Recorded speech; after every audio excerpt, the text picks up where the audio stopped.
on the Pete Thompson Show, and that would be Mike McGarry, who covers the Phillies for the Press of AC, but I know his heart lies with the Mets up in New York. Mike, how would you answer that question or that series of questions?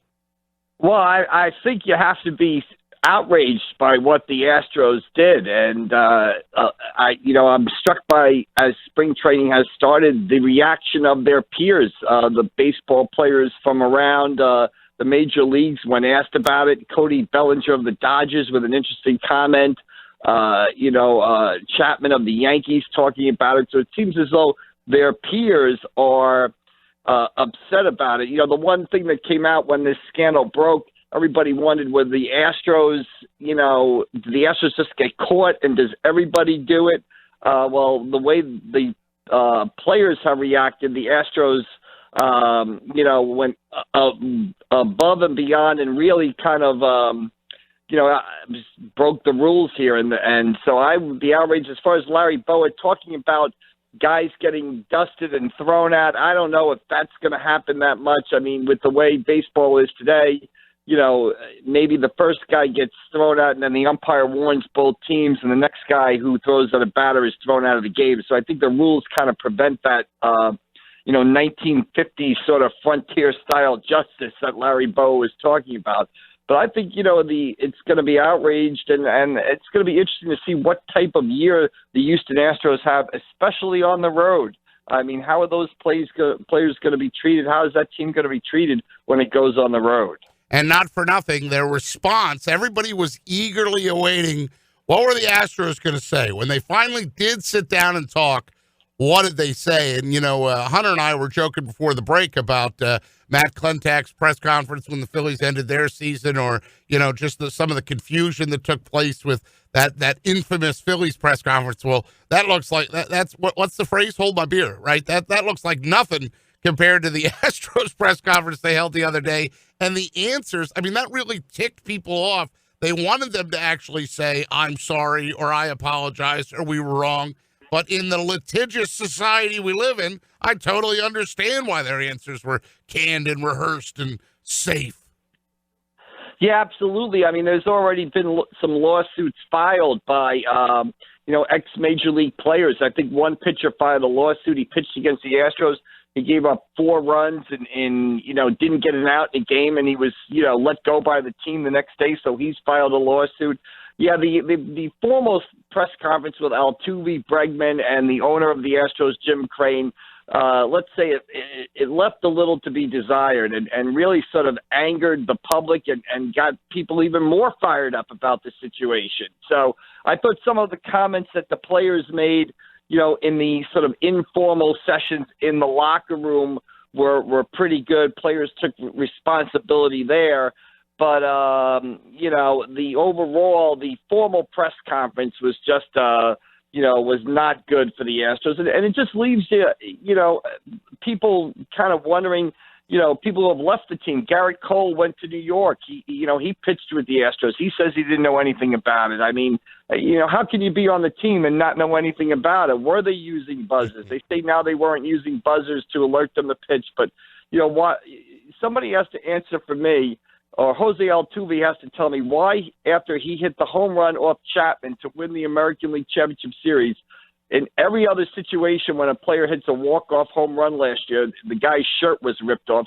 Why did Altuve grab his shirt and tell his teammates not to rip it off? Somebody answer that question for me and give me a logical answer for it, and then maybe we can go forward. So, this is has widespread ramifications. And then, Pete, there are people on the flip side who says maybe it's the best thing for baseball ever because now the Astros are a natural villain. Everybody's talking about it. You say, you put out the question on Twitter today. You said people are fired up about it. It might inadvertently be the best thing for baseball, so who knows? Good perspective there. Mike McGarry is with us, Press of Atlantic City, his Twitter handle, @AC Press McGarry, and we are February 15th, day after Valentine's Day, in the thick of things. The playoff brackets, if I'm not mistaken, are out, Mike, right? They're out. We know the Cal tournament's right around the corner, and we also know that last night you had a front row seat to watch the Mainland girls sort of exact some revenge on Ocean City. So why don't we start with that? The Mainland girls get a solid win at home. Kylie Watson gets her McDonald's All-American jersey before the game. It's a Friday night between the Hatfields and the McCoys, if you will, and it didn't disappoint. Yeah, packed house at Mainland. Great presentation before the game. Kylie Watson getting her McDonald's All-American jersey. And just once the game started, I thought Kylie Watson really played one of the best games I've seen her play in her 4 years at Mainland. A tremendous all-around basketball game. She handled the ball a lot, kind of like, Magic Johnson a little bit. 17 points. I think she had 8-9 assists, 8-9 rebounds, 5 blocks. Really just a tremendous overall game by Kylie Watson. Really, I was talking with someone after the game. We were texting back and forth, and he had watched the game via Matt Ulmer's live stream that Matt does a great job on. And he just said he thinks Kylie Watson, I would agree with this, it's hard to say a McDonald's All-American is underrated. And although Kylie Watson has scored close to 2,000 points, it's hard. I believe he's correct. I think she does so many little things. And last night she dominated the game in every facet and really led Mainland to a big victory. And, of course, the kind of angle I led with, Cadence Fitzgerald, a sophomore from Mainland, really starting to emerge as an outstanding player, had 20 points, many of them off passes from Watson. Lila Schoen had 14. Maddie Heffitz hit some big three-pointers. So Mainland kind of clicked on all cylinders last night and got a big win for them. But as they said, these two teams, as you alluded to, they might see each other again in the CAL tournament, and they might see each other in South Jersey Group 3, where Mainland is the number 1 seed and Ocean City is the number 2 seed. Mike McGarry's with us. We're talking a little girls basketball, that Cal tournament right around the corner. The only other girls score from last night that got my attention for both, personal reasons and also how close it was. Lenape at ACIT, 8-point game, and Lenape's no joke. So ACIT trying to emerge and prove themselves against schools not in the Cape Atlantic League, maybe pass the test. Yeah, that's a good performance by ACIT. Lenape ranked number 9 in our Elite 11. They are a perennial girls basketball power, a well-coached team.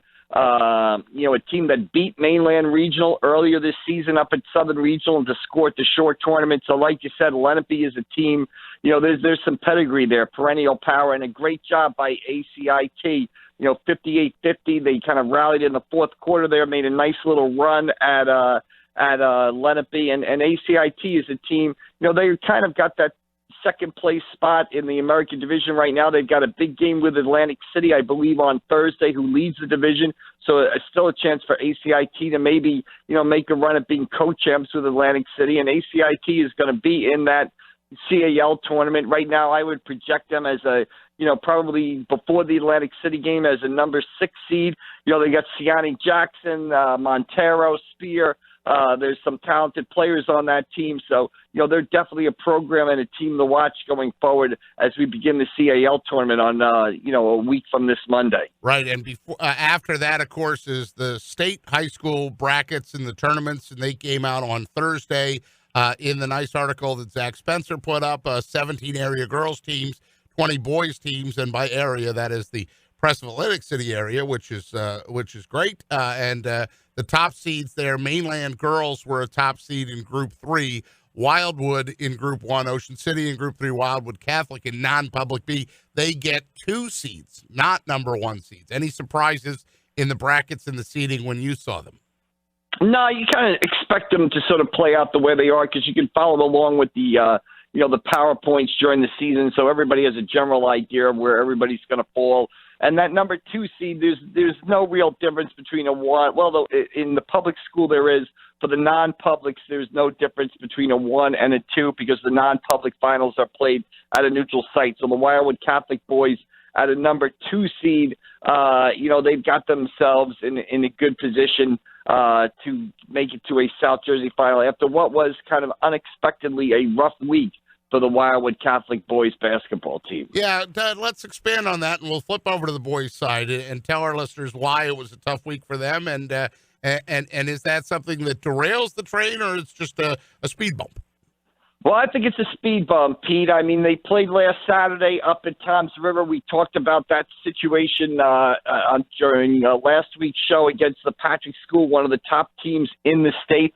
Wildwood Catholic played a great game, got a great performance from Jacob Hopping, but they came up short, lost by about 7 points. The next day, they turn around and that game ends about 9 o'clock, 9:15 on a Saturday night. The next day, they've got to play at Paul VI. 3 o'clock game up at Paul VI. I know I live about 10, 15 minutes away from Toms River North. I got back to my house about 10 o'clock Saturday night. I don't know what time the Crusaders got back to exit 6 on the Garden State Parkway from Toms River. The next day they're playing. It's not an excuse. They're up 40-33 in the fourth quarter, and they blow the lead and lose to Paul VI at the buzzer. 2 days later, they go play St. Joe on the road up in Hamilton. Give all the credit in the world to St. Joe and their young dynamic duo of junior guard Marcus Pierce and Daniel Skillings. But St. Joe beats Wildwood Catholic. And I wrote a column this week on Thursday.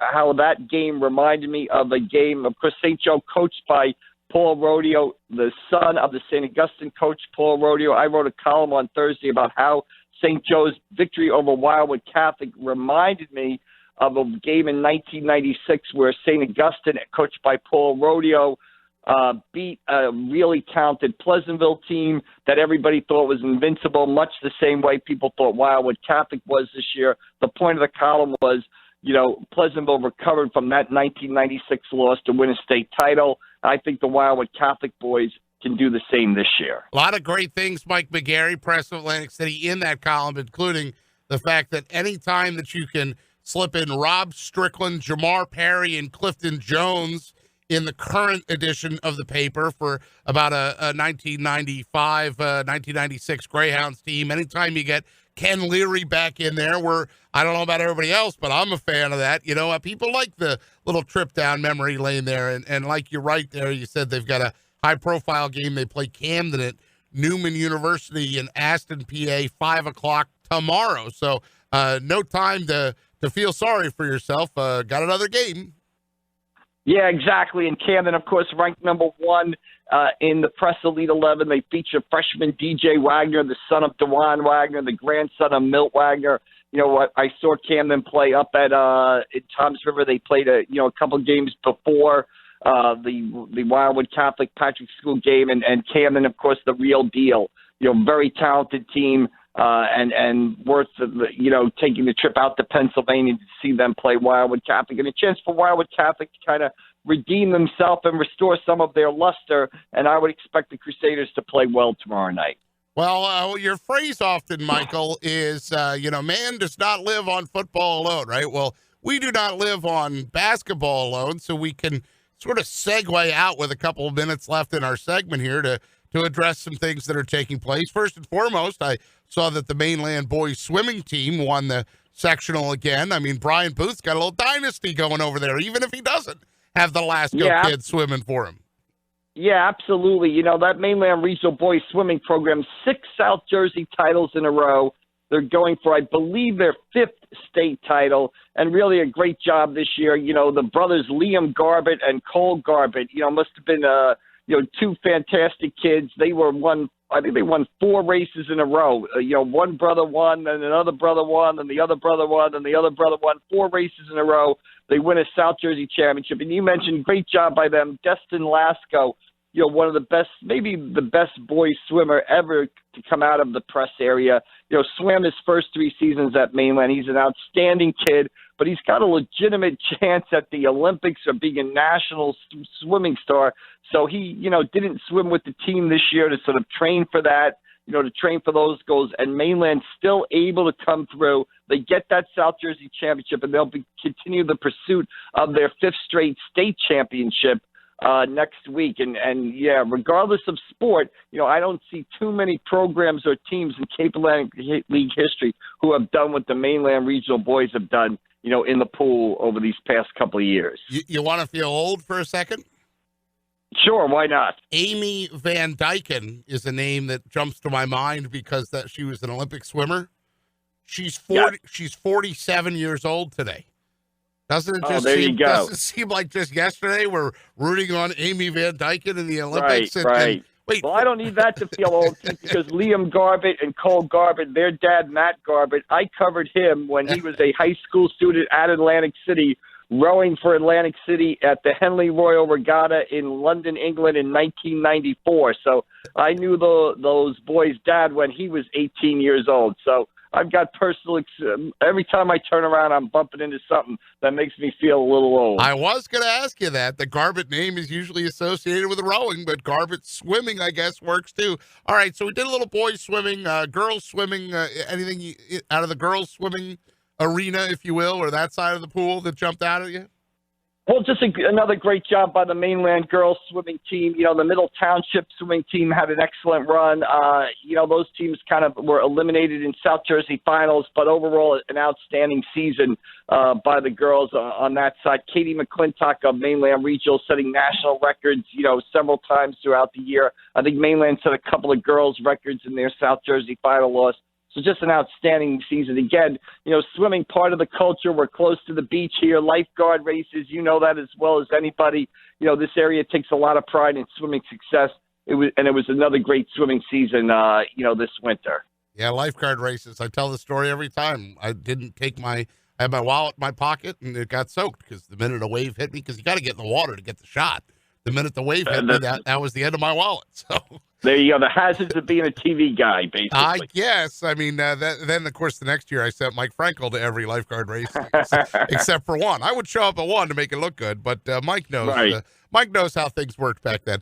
Mike McGarry's our guest with us here on the Pete Thompson Show. We're doing a little hodgepodge of the winter sports season. We talked some basketball. We talked some girls swimming. We talked some boys swimming. There's wrestling right around the corner now. Now, is Johnny okay on, like, retainer? Does he just come in for the state tournament? Or are we moving in a different direction? He's not going to be involved at all? I mean, this is right around Are you going to have to be camped out at Boardwalk Hall? I'm intrigued at how you guys are going to attack Boardwalk Hall in, a couple weeks, right? Right, exactly. Well, I believe this weekend, I think Johnny O'Kane is on a family vacation, however, so actually, I will be making my wrestling debut tomorrow as St. Augustine Prep, who won the South Jersey Championship last night with a big win over CBA. They'll wrestle Del Barton, who is the number one team in the state, 11:30 a.m. tomorrow in Toms River, New Jersey for the state non-public A title. I will be there making my wrestling debut for this season. I usually find my way to a match or two each winter. I will be making my debut. I will hope that Will Morris of St. Augustine is there so I can sit next to him and he can explain to me exactly what is happening. So, Will, if you're listening, let's hook up tomorrow when we get to Toms River and you can help me out. But I'm looking forward to this sort of experience there. Great atmosphere as the teams go for state championships this weekend. Press area has two teams. Southern Regional won Group 5 last night with a great win over Howe. So Southern Regional will go for their second straight state title on Sunday. We'll be following the Rams, and I will be writing about St. Augustine against Del Barton tomorrow at 11:30 a.m. in Toms River. Sounds good. I guess we can wrap up with this, that the paperwork went through, if you will, board approved. We'd kind of known behind the scenes that this was going to take place, but Absegami has now hired for football former Pleasantville coach Chris Sacco, and then Pleasantville said, all right, we've got an opening. We need to elevate someone or find someone, and they went with Kyle Klein. Why don't you put those together for me and discuss each of those moves? Yeah, obviously two excellent moves right there by both schools. Chris Sacco, of course, built Pleasantville. We've talked about him a million times. Pleasantville 3-47 in the 5 years before Chris came in and took over that program. In 5 years, he turns that program around. They go to the South Jersey Group 2 finals. In back-to-back years, they make 3 straight playoff appearances. They really turned that culture of the program around. He goes into Absegami now, replaces Dennis Scuderi Jr., who stepped down after 12 successful seasons. And Absegami has, a talented football team. 5-5 last year, I believe, made the South Jersey, made the Group 3 playoffs. They've got a good quarterback in Ray Weed, so a lot to build on there. And we look forward to, they open up the season with Mainland Regional on September 4th, I believe, of this year coming up. So a lot to look forward there with Chris and Absigami. And then everybody was kind of wondering what's going to happen with Pleasantville now that Chris Sacco leaves after the great job he did. Will they go in and get, Kyle Klein, who was an assistant at Cedar Creek? We all know the success Cedar Creek has had over the years.